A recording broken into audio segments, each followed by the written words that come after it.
Hey, Coach. Good morning. Jacques from WAFB. Coach, I know in the spring you probably had a lot of things you wanted to implement and do with Miles Brennan, and then obviously that got cut short. And I can Yeah. tell that it's a little frustrating for you. This is not the typical fall camp. You're not getting the work you'd like to get as a head coach. How much have you had to maximize your time with him, and how much does he have to do kind of on his own as well? Yeah, I do believe he's worked well on his own. I do believe with COVID-19 that he did as much as he can do. I think that he and the receivers got together off campus and threw the ball. So I think that that work was getting done. Obviously, we felt like we were a little bit behind coming into camp, but we have caught up. We've had some tremendous practices. We're ready. We have the full offense in. I think he's ready to go. He's done a great job. Steve is pleased with him. He's extending plays with his feet. He's seen the field a lot better. Very accurate with his throws. He's had a good camp. Hey, Ed, two questions for you. One, what can you tell us about the health of your team, position group wise, player wise? Yeah. And secondly, how do you describe the year that has finally led up to the moment where you're all going to play football? It feels good. It feels odd to be watching teams and your team's not playing. I kind of feel lost a little bit. Like, should I be here? I thought I should be in the stadium coaching. So anyway, we feel like we're very healthy. I do believe we have about 3 or 4 guys that have the COVID now, and not a lot of guys in quarantine. I think that we're probably better off than we've been all camp right now going into the season. Obviously, we have to be really careful, but I think that Shelly and Mickey and Jack have done a tremendous job of keeping us on track, and our guys feel good.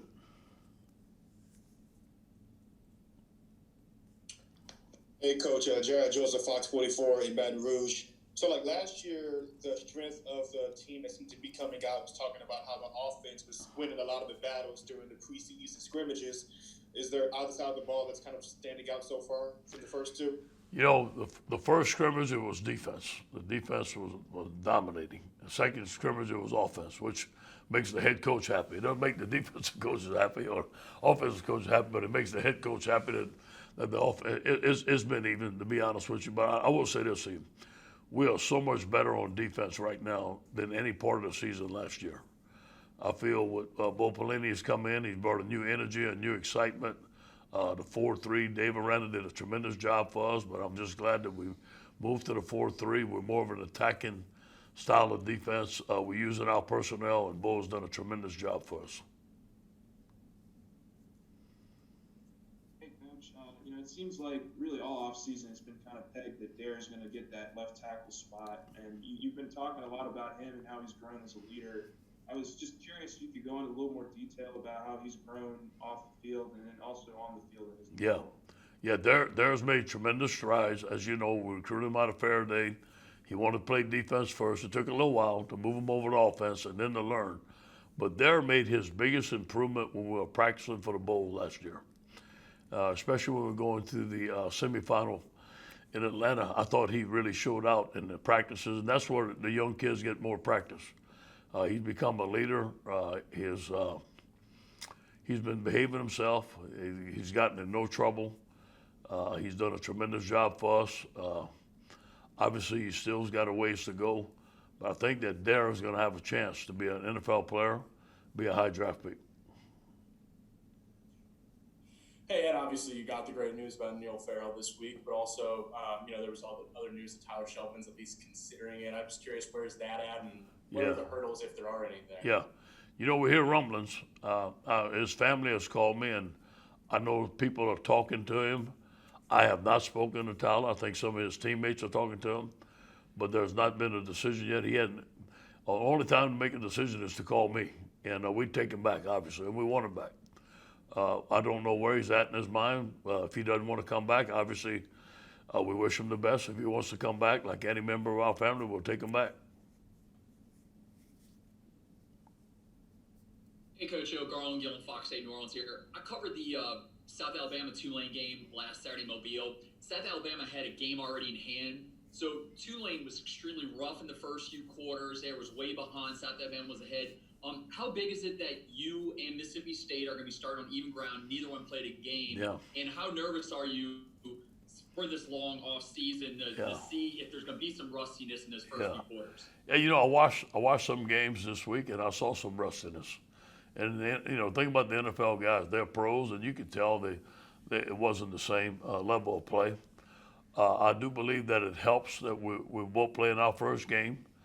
We don't know what Mississippi State's going to do. We're looking at what he's done in the past, but we don't know exactly what they're going to do because it's going to be brand new. I'm sure there's going to be some adjustments to be made. They got a new quarterback. We have to make in-game adjustments, just like any first game. But I do believe our team is going to be ready to play. I'm glad we're playing at home. Although there's going to be how many fans, whatever, I think anytime you play at home, it's an advantage for us. We're just ready to hit somebody else, to be honest with you. Hey, Ed, it's Scott Rabelais. I know there's no NFL preseason this year, no high school jamborees, but typically college football is the only level of football where you don't have any kind of run up to the season or any kind of practice game or anything like that. In a typical year, would you wish that there was maybe one preseason game in college football, and is it kind of heightened this year by the fact, like you said, there are a lot of unknowns how teams are going to be ready for that first game? I think that I would be against that. I think that we play enough games, to be honest with you, and you go into the 15 game, and you add a preseason game. That's a lot on the team. But I do see where it can help. That's why we go preseason game 1, 2, and 3 against each other. We try to make it game-like, and so we try to learn from that. But I don't know about a preseason game. I think it was just add to the season.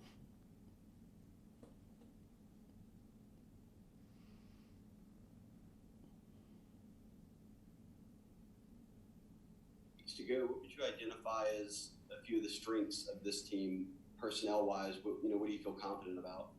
I feel confident about our running backs. I mean, these guys are showing us some physicality, some ability to make people miss, catching the ball out of the backfield. Kevin's has done a great job with them. I do believe that we have a lot of speed on defense, more speed than we've had since we've been here because we're using it. I think the addition of Jabril Crocs has been phenomenal. He's one of the best players on our football team. Damone Clark is playing very well. The defensive line is solid, but not great yet, but I think we can be. And then the secondary, you look at Jacoby Stevens and Derek Stingley, you got two of the best players in the country there. So I think that the speed on defense and running backs on offense right now is our strength.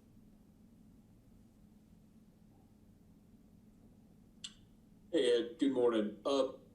There was a report this morning from 24/7 Sports about Nelson Jenkins. We got a two-part. Could you confirm if he's opting out? And then also, can you also clarify the process of opting out and opting back in? If there's a deadline when guys can opt out or opt back in? Yeah, I think it has to do with school. Obviously, if they opted out and coming back to school and getting back into school, I think that's the biggest deal right there. Whether it can be a full-time student or not, I think that would present a deadline. With Nelson Jenkins, as far as I know, he told us he was opting out. He's not with the football team right now, and that's all I know. I haven't had contact with Nelson in at least 2 weeks. Thank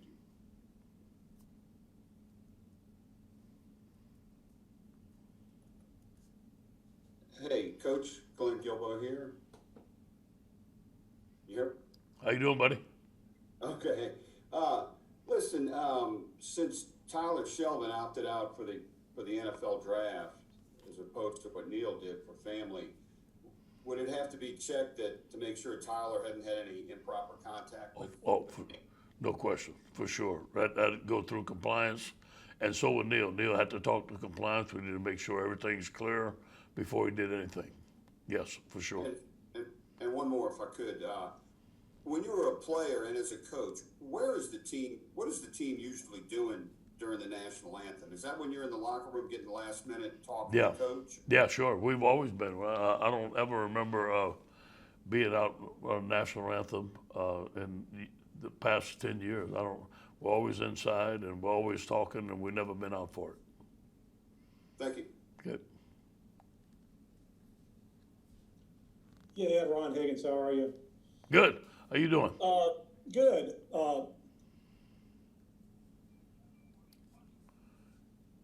Ron, you got cut out there a little bit. All right, there, you can hear me now? Yeah, I can hear you now. Yep. Yeah, when a player gets hurt on you pretty much know an injury report how long he's going to be out. But on COVID, this stuff kind of pops up unexpectedly. I mean, tell me about the process y'all go through of when you get a report or whatever, and like the adjustments you have to make, because it seems like it's something like almost every day that you got to, in the back of your mind, you got to adjust. Yes, and that's why I told the team we need everybody. There's no telling what's going to happen with the COVID. I think that we've got a good handle of it, but once a kid gets it, the next man got to go up. And Mickey comes tell me, Jack comes tell me this person tested positive, this person's going to be quarantined. They give me the number of days, and we got to make adjustments. Look, 2 weeks ago, we had everybody on our offensive line except 2 or 3 guys were out. We couldn't go any team. We adjusted very well, and we've got to make adjustments. But I think most of, not all of our players, but most of our players have caught it. So I think that hopefully they don't catch it again, and hopefully they're out for games,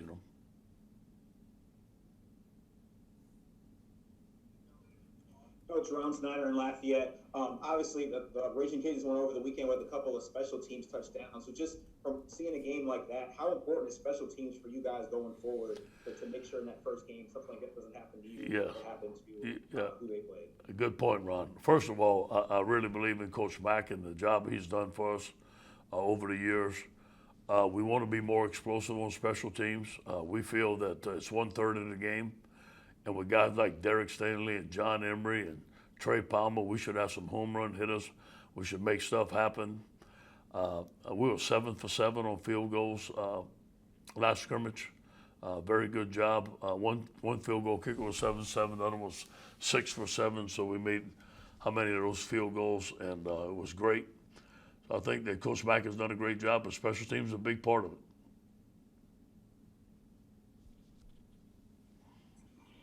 Hey, Ed, one of the linebackers you mentioned recently as a starter was Micah Baskerville. What do y'all like about him at that position, and what has he shown out there in camp? Michael was the 5A Defensive Player of the Year in Evangel. Outstanding high school football player. I think the 4-3 defense has helped him to run around, make plays. Bo's done a tremendous job of putting him in a great position. He's very instinctive, he's big, he's physical, and he's very smart. And he's got a great attitude about himself. I think the 4-3 defense has helped Michael.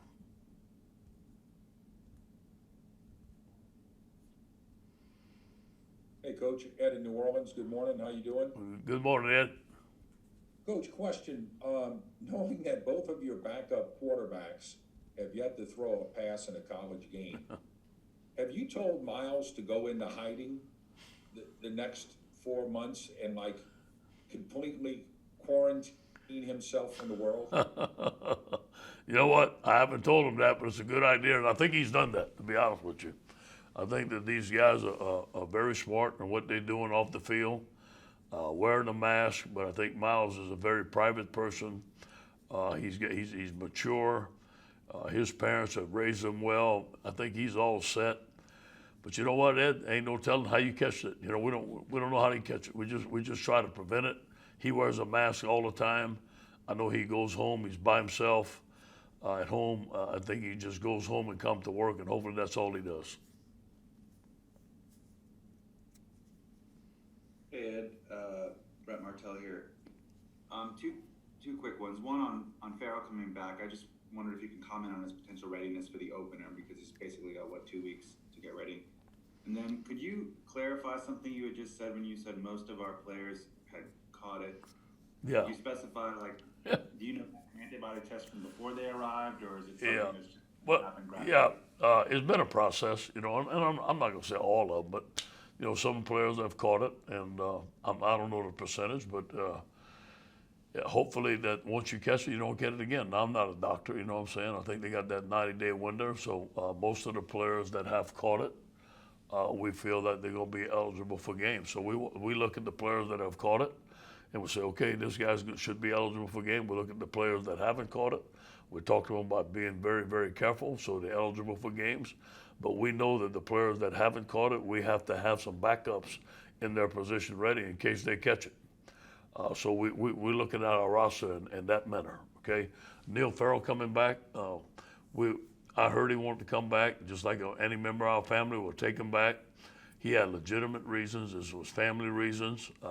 He felt that his grandma was safe and that he could come back and he could concentrate on football and school. So we let him back.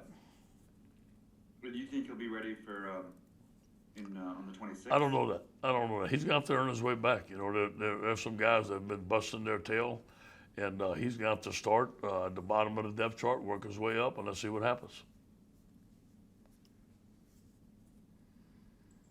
Hey, Coach. Unless I'm mistaken, I didn't hear Eric Gilbert's name in the scrimmage.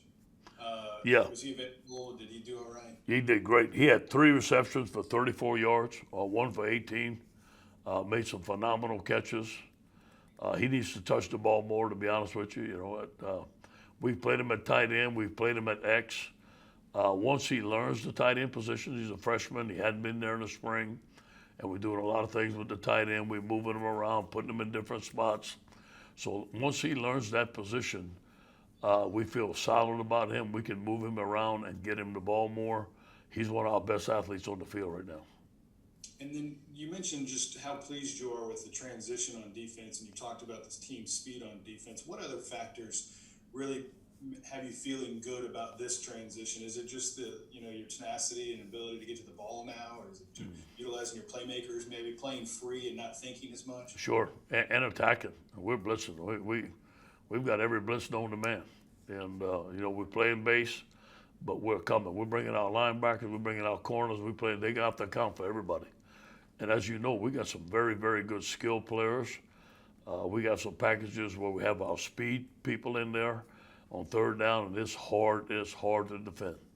So Bo knows protections. He's a very good game caller. He knows what to do against offenses. He's an expert at it. So I feel that the combination of Bo being here, the combination of going to the 4-3, the combination of using our talent and attacking the quarterback, making plays in the backfield. Like 2 scrimmages ago, we had more sacks than we had half the last season. So I think let you know we're just not playing base defense. We're going to attack. Hey, Coach. Jared Roser, Tiger Details. I wanted to ask you about a couple of the cornerbacks. With Stingley last year, he comes in as a freshman, a lot of high expectations, but now he is kind of the veteran of that group. What have you seen from him in terms of his mentality, leadership, and those things? And then early impressions of Darren Evans as well. You know, we happen to have Darren. You got to give Corey Ravens the credit. Corey recruits his cornerbacks and coaches them and does a phenomenal job. I think he's one of the best, if not the best in the country. Derek had a good camp, and he was going against Jamar Chase. I mean, there was battles every day. Sometimes Derek would win, sometimes Jamar would win. But I'm really pleased with Cordell Flott. I think that he has come along and had a tremendous camp. Elias Ricks has done a great job. Jay Ward has done a great job. Those 4 there any combination can go to nickel, play nickel, except Derek. Derek's going to play a corner. Dwight McLaughlin is coming along, and in the addition of Darren, Darren's a veteran. I do believe Darren's going to play for us. We thin at corner, and we could actually use another one. We don't have an initial scholarship for another one, but because some of those guys are playing nickel. So when we play nickel about 80-90% of the time. So we have 3 corners in the game most of the time. We'll wrap up with Josh Sibley, and then we'll go to Scooter to finish this press conference. Hey, Coach, this is Josh Sibley with Louisiana Bureau of Football. You've given a lot of praise for Damone Clark and Jabril Cox. It seems like they're already the starters at linebacker. Who do you see as possibly the 3rd starter at linebacker? Michael Baskerville. I think those 3, you can look at those 3. Josh White is coming along. He's really, Antoine Sample's a young kid. Devontae Lee has just learned the position, but hungry to play. They do believe it's a real season. We feel like we have a very good football team. They're hearing all the stuff out there, the challenges, and it's going to be a great challenge for us. But the good thing about this football team is we got some young players that are hungry to prove themselves. They see the former LSU players in the NFL doing very well right now, and they want to do well in college, and they want to get to the NFL. Well, to follow up on that a little bit, you just said you think you have a real good football team. Yeah. the polls are reflecting that. Are you a little surprised considering how many losses there were off of the last year's team? Yeah, I can understand that. I can understand that people are skeptical. We lost a lot of great players, But it doesn't seem like the polls are skeptical. yeah. Well, they might have seen some of our practices and been following our recruiting. We got some good young players. The writers' poll sure didn't. But you know what? All that stuff, Scooter, is good. It's good for y'all. I hope we're not reading it too much because we got to line up and beat Mississippi State and play one game at a time. And as you know, as the season, I do believe we're going to have an ascending team, a team that's going to get better. You got a lot of young players. When they get in live football games, they're going to make mistakes. I know they will, but I do believe we have a great football team. We have a great coaching staff. I'm excited about this season. Thanks, everybody. All right, guys. Appreciate it, Scooter.